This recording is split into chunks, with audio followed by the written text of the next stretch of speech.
نحمده ونصلي على رسوله الكريم أما بعد أعوذ بالله السميع العليم من الشيطان الرجيم من همزه ونفخه ونفثه آمن الرسول بما أنزل إليه من ربه والمؤمنون كل آمن بالله وملائكته وكتبه ورسله لا نفرق بين أحد من رسله وقالوا سمعنا وأطعنا غفرانك ربنا وإليك المصير لا يكلف الله نفسا إلا وسعها لها ما كسبت وعليها ما اكتسبت ربنا لا تؤاخذنا إن نسينا أو أخطأنا ربنا ولا تحمل علينا إصرا كما حملته على الذين من قبلنا ربنا ولا تحملنا ما لا طاقة لنا به واعف عنا واغفر لنا وارحمنا انت مولانا فانصرنا علی القوم الکافرین۔ محترم بھائیو، ابھی آپ کے سامنے سورہ بقرہ سورت نمبر 2 کی آیت نمبر 280 پر 5 اور 280 پر 6 دو آیتیں میں نے تلاوت کی ہے، اور یہ سورۃ البقرہ کی آخری دو آیتیں ہیں۔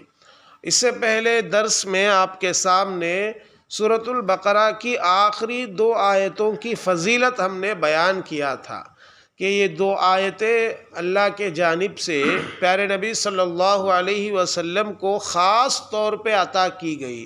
سورۃ الفاتحہ اور سورۃ البقرہ کی آخری دو آیتیں پیارے نبی صلی اللہ علیہ وسلم کو خاص طور پہ دی گئی۔ اس سے پہلے نبیوں میں سے کسی نبی کو ایسی آیتیں نہیں دی گئی۔ یہ پیارے نبی صلی اللہ علیہ وسلم کو خاص طور پہ عطا کی گئی آیتیں ہیں۔ اس سے پہلے آپ کے سامنے ان دونوں آیتوں کی فضیلت کو ہم نے بیان کرتے ہوئے یہ بات بھی بیان کیا تھا کہ معراج کے موقع پر اللہ نے اللہ کے نبی صلی اللہ علیہ وسلم کو 3 چیزیں دیا تھا۔ ان 3 چیزوں میں سے ایک چیز سورۃ البقرہ کی آخری آیتیں تھی۔ تو بہرحال سورۃ البقرہ کی آخری دو آیتیں ہم میں سے ہر ایک کو یاد ہونا چاہیے، اگر یاد نہیں تو یاد کر لینا چاہیے، اس لیے کہ ان آیتوں کی فضیلت بہت زیادہ ہے۔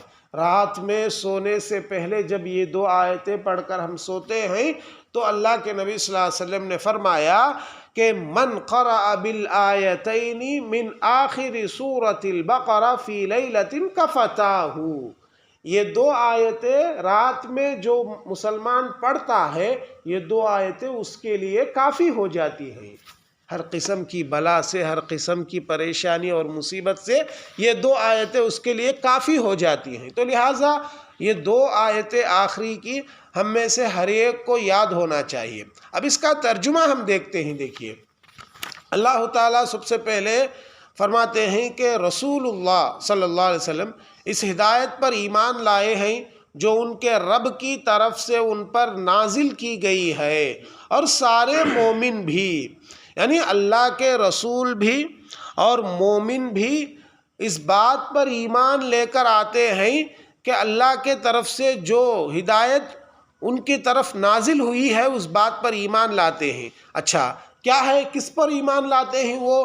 کل آمن باللہ وملائکتہ، سب اللہ پر اور اس کے فرشتوں پر، اس کی کتابوں پر اور اس کے رسولوں پر ایمان لائے ہیں، اور وہ کہتے ہیں ہم کسی کے رسولوں میں سے کسی ایک میں بھی فرق نہیں کرتے۔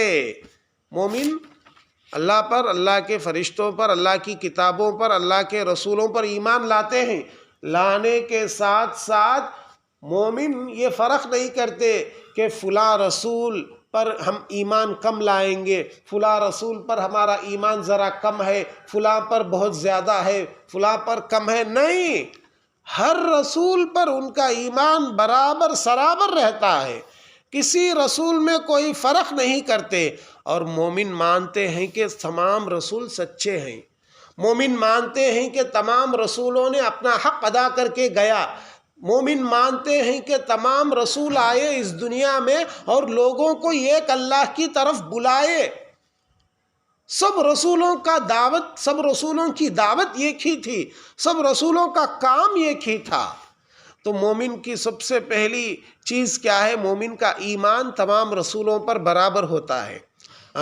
شریعت جو اللہ نے رسولوں کو بھیجنے کے ساتھ ساتھ جو شریعت عطا کیا، شریعت کس کو بولتے ہیں؟ قانون، اللہ کے جانب سے جو قانون اللہ نے نبیوں کو دیا، ہر نبی کی شریعت بعد میں آنے والے نبی سے کچھ چیزوں میں تھوڑا الگ تھی۔ ایک رسول کو اللہ یہ چند باتوں کا حکم دیا، تو بعد میں آنے والے رسول میں وہ سب باتیں نہیں تھی، کچھ باتیں کمی تھی، کچھ باتیں زیادہ تھی، یعنی شریعتوں میں فرق تھا، لیکن دعوت سب کی ایک ہی تھی۔ دعوت کیا تھی؟ سب کی دعوت توحید کی دعوت تھی، ایک اللہ کی طرف سب بلاتے تھے، لیکن شریعتوں میں تھوڑا تھوڑا فرق تھا۔ اب آخری میں جو نبی آئے وہ کون نبی تھے؟ خاتم النبیین، سید المرسلین، جناب محمد الرسول اللہ صلی اللہ علیہ وسلم، یہ آخری نبی ہیں اور ان کی شریعت آخری شریعت ہے۔ اب آپ کے بعد کوئی نبی آنے والا ہے اور آپ کے شریعت کے بعد کوئی شریعت آنے والی ہے۔ اب آپ آنے کے بعد تمام شریعتیں منسوخ ہو گئی، تمام شریعتیں ختم ہو گئی۔ اب کوئی کہتا ہے کہ میں موسیٰ علیہ السلام کے شریعت کے مطابق عمل کروں گا، عیسیٰ علیہ السلام کے شریعت کے مطابق میں عمل کروں گا، اگر کوئی کہتا ہے تو وہ بھٹک گیا ہے، گمراہ ہو گیا ہے، سیدھے راستے سے وہ بھٹک گیا ہے۔ تو لہٰذا اللہ کے نبی صلی اللہ علیہ وسلم آخری نبی ہیں اور آپ کی شریعت آخری شریعت ہے۔ اچھا، مومن اللہ سے اور بھی مانگتے ہیں، کیا کہتے ہیں؟ وَقَالُوا سَمِعْنَا وَأَطَعْنَا، مومن کہتے ہیں کہ ہم نے تیرا حکم سنا اور قبول کر لیا۔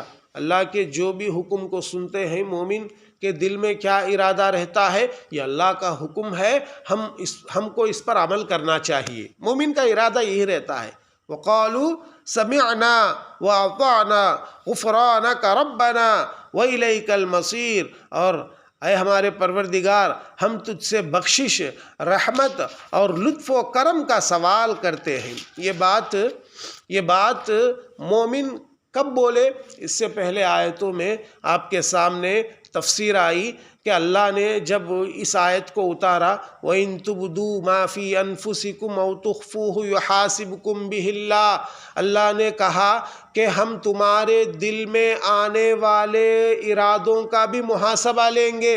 جب یہ آیت نازل ہوئی تو صحابہ پریشان ہو گئے، دل میں آنے والے خیالات کا حساب ہم سے لیا جائے گا، دل کا معاملہ تو ہمارے کنٹرول میں نہیں ہے، کیا ہوگا؟ کہ صحابہ پریشان ہو گئے، پریشان ہو کر اللہ کے نبی صلی اللہ علیہ وسلم کے پاس آئے، آ کر کہنے لگے کہ اللہ نے قرآن میں اس طرح کی آیت کو اتارا ہے، دل کا معاملہ تو ہمارے کنٹرول میں نہیں ہے، ہم کیا کریں گے؟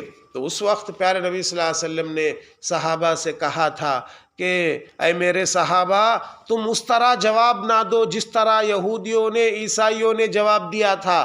کیا کیا انہوں نے؟ کیا جواب دیا تھا؟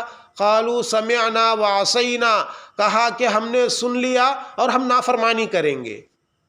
تم اس طرح جواب نہ دو، بلکہ اس طرح جواب دو، قالوا سمعنا واطعنا، کہ ہم نے سن لیا اور ہم فرما برداری کریں گے۔ غفرانک ربنا وإلیک المصیر۔ تو اس وقت یہ آیت، یہ مومن کہتے تھے، یہ آیت اس وقت مومن کے بارے میں نازل ہوئی کہ مومنوں نے اس طرح کہا کہ ہم نے سن لیا، اللہ کی بات کو ہم نے سن لیا اور ہم فرما برداری کریں گے۔ اور پھر کہا غفرانک ربنا وإلیک المصیر، کہ ہم تجھی سے بخشش طلب کرتے ہیں، رحمت اور لطف کا سوال کرتے ہیں۔ جب مومنوں نے اللہ سے کہا کہ ہم نے سن لیا اور ہم فرما برداری کریں گے، تو اللہ نے مومنوں کی اس بات سے خوش ہو کر ان کے لیے خوشخبری سنا دی۔ کیا خوشخبری؟ لا یکلف اللہ نفسا الا وسعها، اللہ تعالیٰ کسی پر اس کی طاقت سے زیادہ بوجھ نہیں ڈالتا۔ یہ آیت نازل ہو گئی، مطلب تمہارے دل کے اندر جو خیالات آتے ہیں جو تمہارے کنٹرول میں نہیں ہیں، اللہ اس کی پکڑ نہیں کرتا۔ یہ خوشخبری اللہ نے سنا دیا، لا یکلف اللہ نفسا الا وسعها۔ اس سے پہلے تفسیر میں ہم نے بیان کیا تھا کہ انسان کے دل میں جو خیالات آتے ہیں، برے خیالات، جب تک وہ اپنے زبان پر نہیں لاتا یا اس پر عمل نہیں کرتا، اس وقت تک اللہ کے پاس اس کی پکڑ نہیں ہے، اس کا حساب و کتاب نہیں ہے۔ تو اللہ نے خوشخبری سنا دی مومنوں کو، لا یکلف اللہ نفسا الا وسعها لها ما کسبت وعلیہا ما اکتسبت۔ اچھے کام کرے گا تو اس کو اس کا فائدہ ملے گا، اور اگر برے کام کرے گا تو اس کا نقصان اس کو ملے گا۔ یہ بات اللہ نے صاف طور پہ بیان کر دیا۔ اب اس کے بعد کی آیتوں میں اللہ نے دعا کرنا سکھایا ہے، کیسے دعا کرنا چاہیے، اللہ سے کیسے مانگنا چاہیے، اللہ نے سکھایا ہے۔ انشاءاللہ کل کے درس میں میں آپ کے سامنے بیان کروں گا کہ اللہ نے دعا کرنے کا طریقہ کیسے سکھایا ہے، اللہ سے جب ہم مانگتے ہیں تو کیسے مانگنا چاہیے، کیا مانگنا چاہیے، یہ باتیں انشاءاللہ کل کے بیان میں آئیں گی۔ اللہ سے دعا ہے اللہ مجھ کہنے والے آپ سے بھی سننے والوں کو کہیں سنی باتوں پر کہنے سننے سے زیادہ عمل کرنے کی توفیق عطا فرما۔ اللہ ہم کو جب تک اس دنیا میں باقی رکھ، ایمان کے حالت میں باقی رکھ، جب ہم کو اس دنیا سے لے لے تو بھی ایمان کے حالت میں لے لے۔ آمین یا رب العالمین۔ وآخر دعوانا ان الحمد للہ رب العالمین۔